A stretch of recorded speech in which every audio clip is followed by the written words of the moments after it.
Deep talk के आज के एपिसोड में आप सभी का स्वागत है। मैं हूँ सलीम हाफिज़ी अहमदाबाद से और आप मेरा चैनल देख रहे हैं। और आज के एपिसोड में राजनीति भी आएगी, क्राइम भी आएगा, भ्रष्टाचार भी आएगा, अलग अलग लोकेशन आएंगे, लव स्टोरी भी है।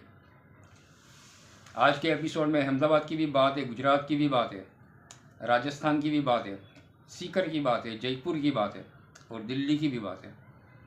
इसमें राजनीति है, इसमें क्राइम है, इसमें भ्रष्टाचार है और कैसे किसके रिश्ते कहाँ से कहाँ जुड़ते हैं पूरी स्टोरी। वीडियो थोड़ा लंबा हो सकता है लेकिन सारी बातें समझना बहुत ज़रूरी है। हम ये समझते हैं कि गोदी मीडिया किसी एक पक्ष के फेवर में रहती है और दूसरे पक्ष के विरोध में रहती है। ऐसा नहीं होता। गोदी मीडिया हमेशा सत्ता के साथ होती है क्योंकि पावर जनरेट वहाँ से होता है, पैसा जनरेट वहाँ से होता है। तो गोदी मीडिया को ये फ़र्क नहीं पड़ता है कि सत्ता किसके पास है। जिसके पास सत्ता रहेगी, जो पक्ष के साथ सत्ता रहेगी गोदी मीडिया उसी के साथ रहेगी। आज से 5 दिन पहले 7 जनवरी 2025 को राजस्थान पुलिस ने 4 लोगों को गिरफ्तार किया जिनके नाम थे रामूराम रायका, उनकी बेटी शोभा रायका, उनका बेटा देवेश रायका और एक बाबूलाल कटारा। आरोप ये था, पेपर लीक मामला जो हुआ था 2021 के अंदर, RSPC Rajasthan public service commission ने जो एग्ज़ाम ली थी वो पेपर लीक हुआ था। उसके बाद में जो जांच चली तो अभी 7 तारीख को 4 लोगों को गिरफ्तार किया।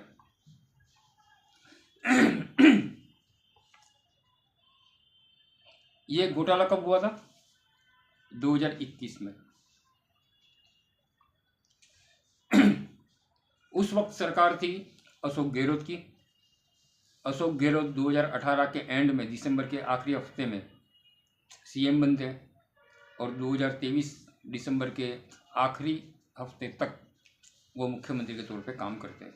ये 5 साल का जो पीरियड है ये कांग्रेस सरकार की शासन वहाँ पे चला और उसी में एक पेपर लीक हुआ जिसमें सीट भी बनी। हुआ था यूँ अब पूरी पहचान निकाले तो इसमें बाबूलाल कटारा जो है वो खुद राजस्थान पब्लिक सर्विस कमीशन के सदस्य है। रामूराम रायका वो भी RPSC के सदस्य है। अभी आप वेबसाइट जाके खोल कर देखोगे तो बाबूलाल कटारा का नाम उनके सामने लिख दिया कि वो सस्पेंडेड है। रामूराम रायका 2021 में सदस्य थे लेकिन उनकी सदस्यता बाद में ख़त्म हो गई। RPSC का नियम ये है कि वहाँ पे 7 सदस्य का बोर्ड रहेगा जिसमें से एक अध्यक्ष होगा और सभी की नियुक्ति 6 साल के लिए की जाएगी और 6 साल या तो फिर 62 साल की आयु, दो में से जो पहले ख़त्म होगा वहाँ पे उस सदस्यता ख़त्म होगी। तो रामूराम रायका 2025 जब उनकी गिरफ्तारी हुई तब वो सदस्य नहीं थे, लेकिन जब ये इंसिडेंट हुआ, पेपर लीक जब हुआ, तब वो सदस्य थे। बाबूलाल कटारा भी सदस्य थे। अब इसमें हुआ था क्या? गुजरात में जिसे विस्तरण अधिकारी बोला जाता है, एक्सटेंशन ऑफिसर, उसकी भर्ती थी जिसमें रामूराम रायका को अपनी बेटी को नौकरी दिलवाना था। तो उन्होंने अपने सहयोगी सदस्य बाबूलाल कटारा से बात की कि क्या किया जाए। तो सबसे पहले तो नियम बदलवाए गए।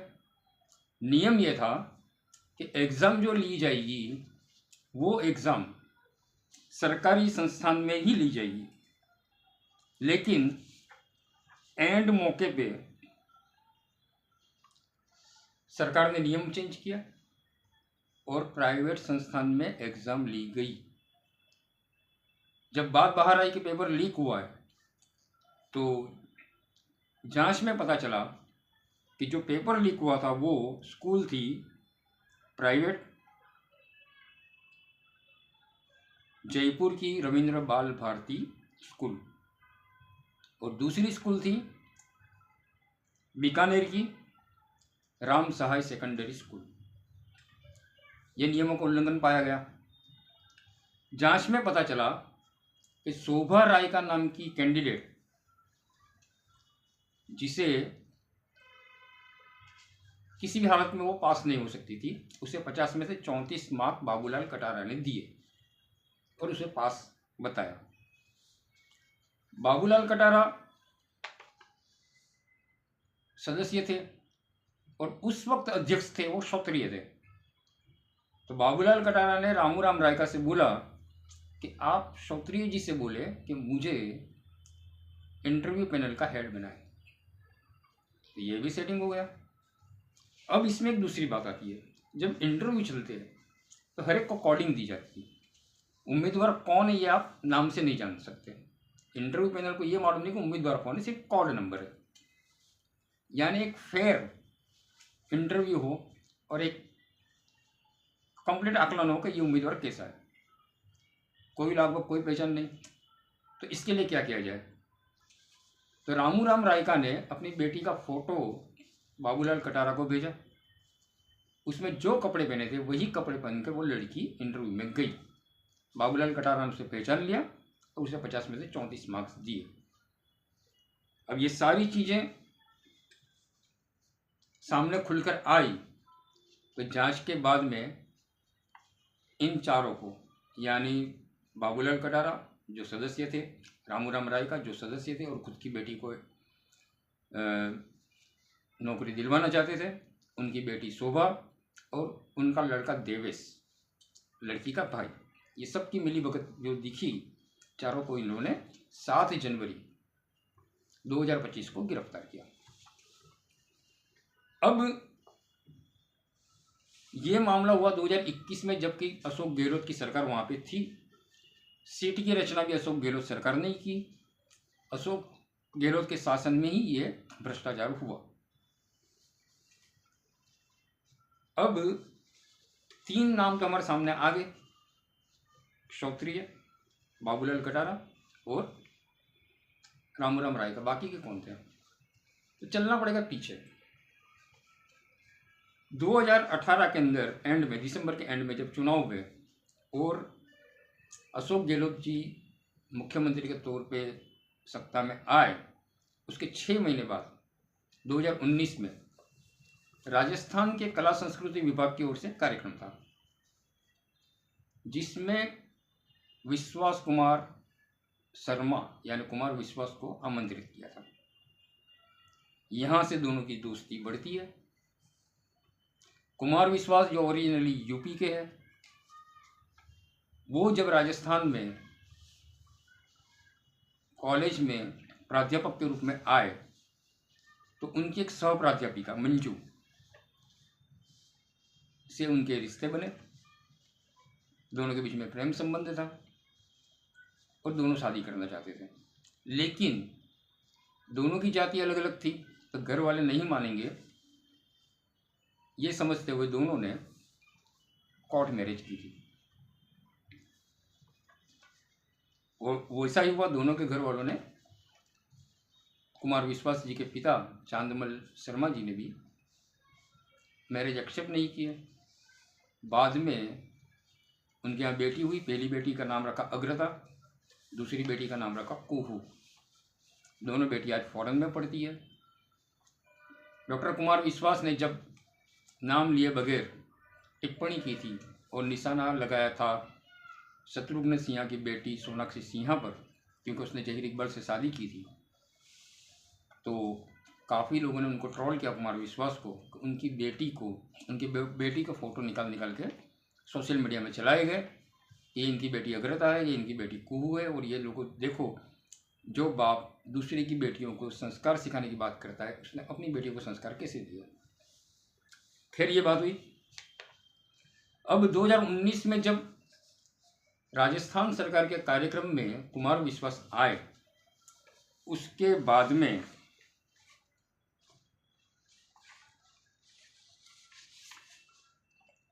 गहलोत सरकार ने आरपीएससी का नए सिरे से गठन किया। उससे पहले जून 2019 में राजस्थान सरकार ने डीजीपी चेंज किया और डीजीपी के पद पर भूपेंद्र सिंह यादव को रखा। 2 साल की नियुक्ति थी। जून 2019 में उनको ऑर्डर दिया गया। जून 2021 तक उनको डीजीपी पद पे काम करना था, लेकिन अक्टूबर 2020 के अंदर भूपेंद्र सिंह यादव ने डीजीपी पद से इस्तीफा दिया। सरकार ने तुरंत इसको स्वीकार कर लिया और उसके बाद सरकार ने भूपेंद्र सिंह यादव को आरपीएससी के अध्यक्ष के तौर पे नियुक्त किया। यानी उस वक्त 2020 में भूपेंद्र सिंह यादव डीजीपी से राजस्थान पब्लिक सर्विस कमीशन के अध्यक्ष बने। उसी ऑर्डर में 3 नाम और थे। अशोक गहलोत की सरकार में फाइनेंस डिपार्टमेंट के सचिव निरंजन आर्य, जो फाइनेंस डिपार्टमेंट संभालते थे, निरंजन आर्य की पत्नी संगीता आर्य को आरपीएससी में सदस्य के तौर पर नियुक्त किया, जो आज भी चालू है। दूसरा एक नाम था पत्रकार जसवंत राठी का, जिनका कार्यकाल खत्म हुआ, वो अब नहीं है, आरपीएससी के सदस्य के तौर पर नहीं है। तीसरा नाम था मंजू कुमार विश्वास शर्मा, जो एक राजस्थान के कॉलेज में नॉर्मल प्रोफेसर हुआ करती थी है, उसे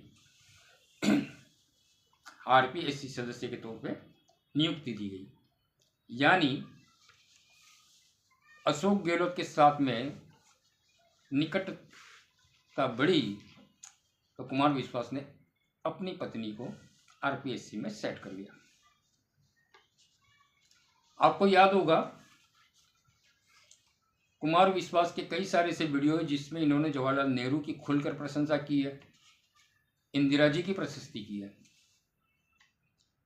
कभी भी उन्होंने इंदिरा जी या जवाहरलाल नेहरू के बारे में कुछ भी नहीं बोला, गलत नहीं बोला। इसके अलावा 2024 तक, 2024 के जून महीने में जब सोनाक्षी सिन्हा और जहीर इकबाल की शादी हुई, उससे पहले कुमार विश्वास ने सिवाय केजरीवाल के किसी और को व्यक्तिगत रूप से राजनीति के बाहर के आदमी को टारगेट नहीं किया। एक मर्तबा उन्होंने गलती से हज़रत इमाम हुसैन रज़ी अल्लाह ताला अन्हु के बारे में बोल दिया तो काफ़ी सारी एफआईआर हुई और उन्होंने माफ़ी मांगी। उसके बाद में वो कभी भी किसी का नाम नहीं लेते, लेकिन बात बताने से पहले बोल देते कि बात आप तक पहुंच जाए तो आशीर्वाद देना, और समझदार लोग समझेंगे मैं क्या कह रहा हूँ। ये इनके अल्फाज रहते हैं। तो सोनाक्षी सिन्हा के बारे में उन्होंने जब टिप्पणी की, नाम नहीं लिया, लोग समझ गए। जवाब तो शत्रुघ्न सिन्हा ने भी दिया। उसके बाद में सेकंड नंबर उन्होंने निकाला किसका, सैफ अली खान, करीना कपूर, उनके बेटे तैमूर के नाम को लेकर, वहाँ पे भी नाम नहीं लिया। उसके बाद में टिप्पणी आई सानिया मिर्ज़ा पे, उसमें भी नाम नहीं लिया। और अभी लेटेस्ट में इन्होंने बताया मनोज मुंतशिर, ये रिकॉर्ड है। 2024 से पहले वो कभी नहीं बोलते थे, लेकिन अभी बोलने लगे हैं। ये बदलाव जो आया, तो ये बदलाव के बारे में तो सीधी सी बात है कि कुछ तो मजबूरियां रही होगी, कोई यूं ही बेवफा तो नहीं होता। बेवफा क्यों होना पड़ा?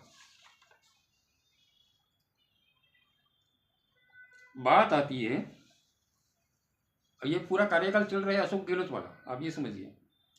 7 जनवरी 2025 को भी जो गिरफ्तारी हुई वो 2021 के मामले में हुई। गोदी मीडिया तो उस वक्त भी चुप था, आपको न्यूज़ कहीं नहीं दिखी जाएगी, क्योंकि सत्ता कांग्रेस के पास है। तो कांग्रेस में की सरकार में जो कांड हो रहे वो दबाए गए। छत्तीसगढ़ में जब भूपेश बघेल की सरकार थी और आदिवासी के साथ जो हो रहा था वो बाहर नहीं आ रहा था, क्योंकि सत्ता किसके पास थी? कांग्रेस के पास थी। तो ये जो गोदी मीडिया है ये पैसों का होता है, सत्ता का होता है, किसी पार्टी का नहीं होता है। अब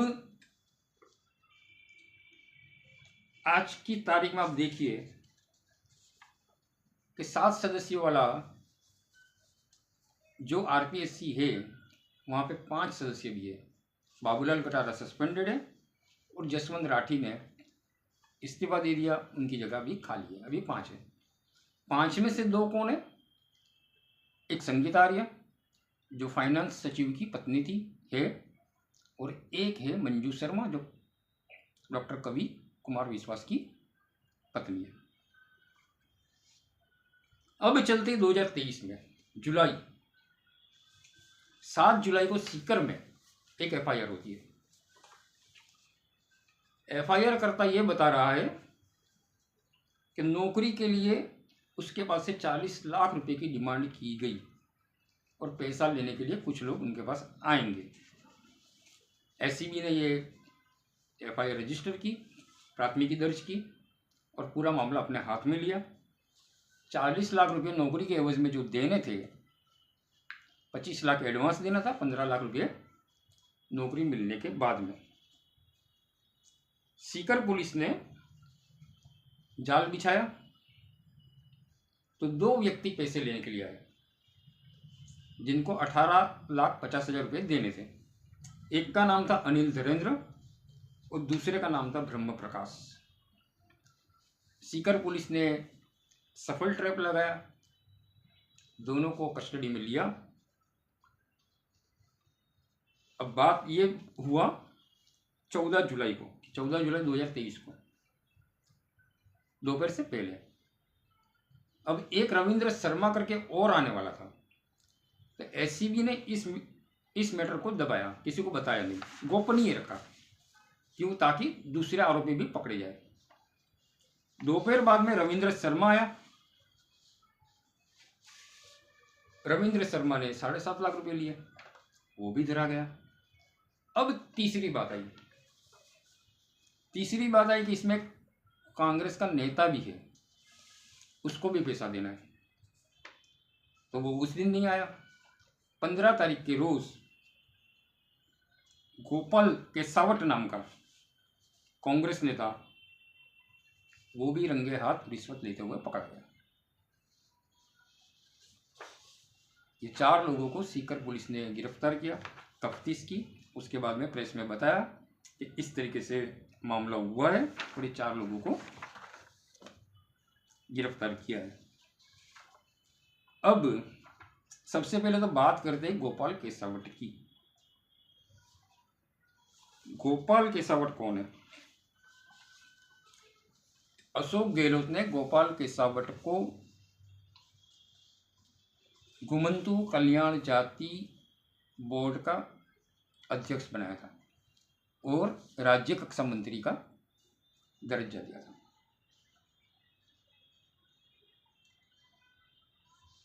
अपने एरिया में एक दबंग नेता की इनकी इमेज बनी हुई है।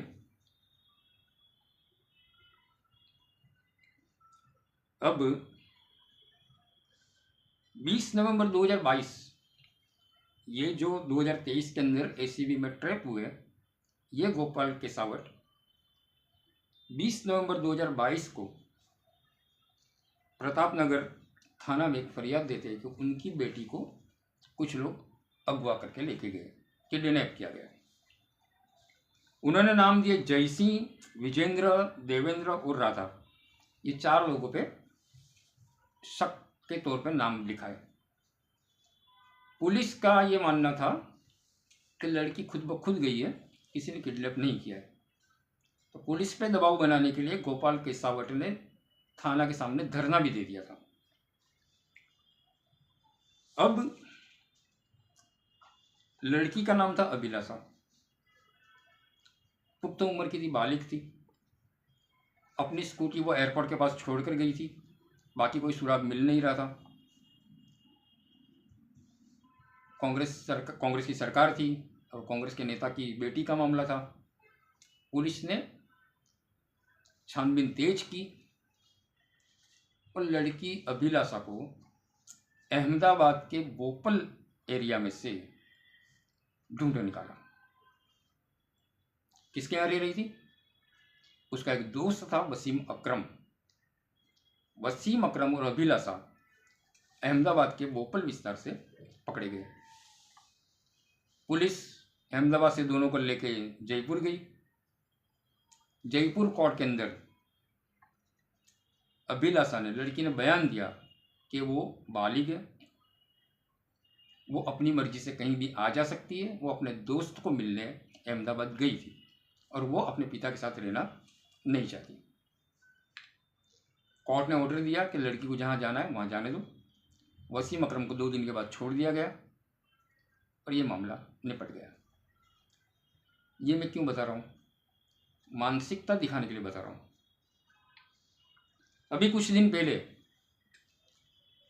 गोपाल केसावट के बेटे को पुलिस ने किडनैपिंग के मामले में भी अरेस्ट किया। तब भी गोपाल केसावट हंगामा करने पहुंच गए तो पुलिस ने उनको भी, उनके सामने भी केस दर्ज कर दिया, उनको भी गिरफ्तार किया। इससे पहले 1 साल पहले एक चेक बाउंस केस के अंदर कोर्ट ने इनको सजा भी सुनाई है। तो ये गोपाल केसावट का रिकॉर्ड है। अब वो जो 2023 में जो 4 लोग धरे गए, रविंद्र शर्मा, गोपाल केसावट और धीरेन्द्र,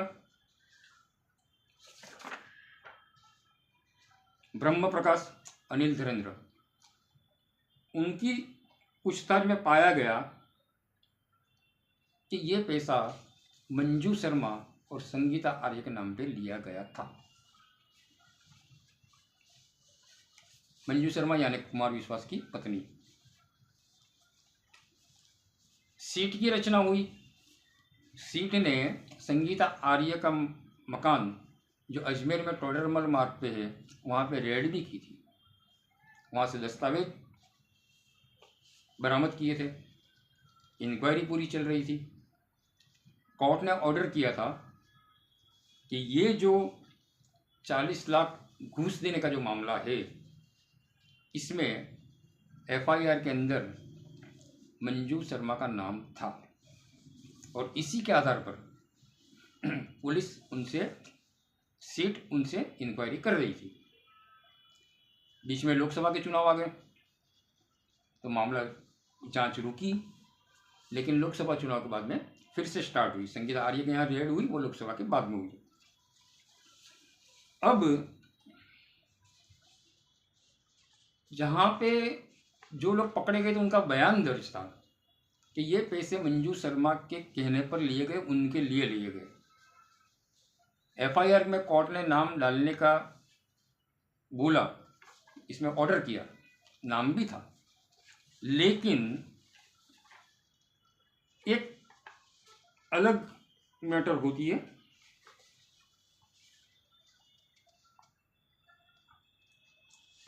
बारह मार्च 2024 को संगीता आर्य के यहाँ जो रेड होती है और उसके बाद में वहाँ से जो दस्तावेज मिलते, उसके बाद में 31 जुलाई 2024 को एससीबी ने बताया कि पूरी जांच पड़ताल के बाद में मंजू शर्मा के सामने कोई केस नहीं बनता है और वो कोर्ट में क्लोजर रिपोर्ट दाखिल करने जा रहे।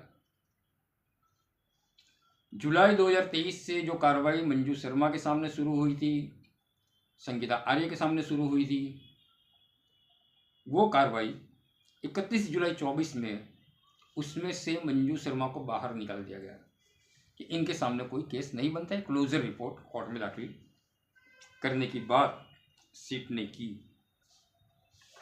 कौन सी तारीख है? 31 जुलाई 2024। मंजू शर्मा को एफआईआर में से नाम हटाने की सीट क्लोजर रिपोर्ट दे देती है। इधर सोनाक्षी जयरिपाल की शादी होती है। भय बिना प्रीति नाही, डर नहीं लगेगा प्यार तो नहीं होगा। भय बिना प्रीति नाही का जो मुहावरा है वो काम कर गया। जहीर इकबाल, सोनाक्षी सिन्हा को टारगेट किया गया। उसके बाद में नंबर लगा सैफ अली खान का, उसके बाद में नंबर लगा सानिया मिर्ज़ा और अब मनोज मुंतशिर। आज योगी आदित्यनाथ के मेहमान बनकर कुमार विश्वास अयोध्या के कार्यक्रम में है। लेकिन ये सारी बातें आती है, इसमें तीन चीज़ें आपने देखा होगा कि जब बाबूलाल कटारा रामू राम रायका की बेटी को पहचानेंगे कैसे, तो उन्होंने कहा कपड़ों से पहचानो। कपड़े से पहचाना गया। क्यों कपड़े से पहचानना पड़ा? भ्रष्टाचार करने में आसानी हो। तो ये पूरी स्टोरी है वो ये है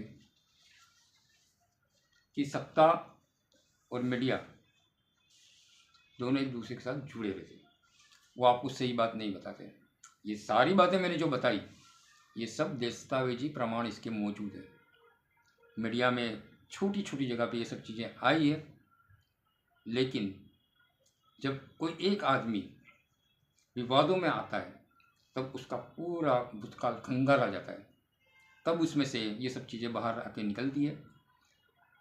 कुमार विश्वास जो कभी जवाहरलाल नेहरू की प्रशंसा करते थे, कभी इंदिरा जी की प्रशंसा करते थे, वो अचानक मुस्लिमों को टारगेट क्यों करने लगे? उसका जवाब ये है, अशोक गहलोत ने आदमियों को पहचाने बगैर अपने तरीके से हर जगह पे फ़ायदा पहुंचाने की कोशिश की और उसमें से जो भ्रष्टाचार पैदा हुआ वो कांग्रेस सरकार को तो राजस्थान में लेकर डूबा। लेकिन आने वाले समय में अभी जो सत्ता में लोग हैं वो क्या कर सकते हैं, वो क्या करेंगे, वो इसी भूतकाल पे से समझा जा सकता है। अभी तो बहुत सारे ऐसे मामले हैं। मेरे कुछ इन्वेस्टिगेटिव रिपोर्ट आधे तैयार है, आधे बाकी है। पूरी जांच पड़ताल करना है कि इसमें क्या हुआ था। ऐसे और इंसिडेंट्स कि जो मीडिया के थ्रू लोगों के पास नहीं आए, और हमारी मेमोरी बहुत छोटी होती है, इतनी सारी इन्फॉर्मेशन हमको व्हाट्सएप पे मिलती है, सोशल मीडिया से मिलती है, टीवी चैनल से मिलती है, तो आगे क्या हुआ था वो हम भूल जाते हैं। तो ये याद रखिए, 2018 के एंड यानी 2019, 2020, 2021, 2022 और 2023 5 साल का जो कार्यकाल है वो अशोक गहलोत सरकार का है। वहाँ पे जो केस बने, खिचड़ी बनाने के लिए हांडी किसी और ने जलाई, किसी ने चूल्हा और ने जलाया, हांडी तैयार हो गई, तभी खा कोई और रहा है। एक प्लेटफॉर्म तैयार हुआ, किन किन लोगों को डराया जा सकता है, तो जो डर गए उनकी अभी बोली बदली है। इस एपिसोड में आज के दिन बस इतना ही। अगले एपिसोड में फिर मिलते हैं। जय हिंद।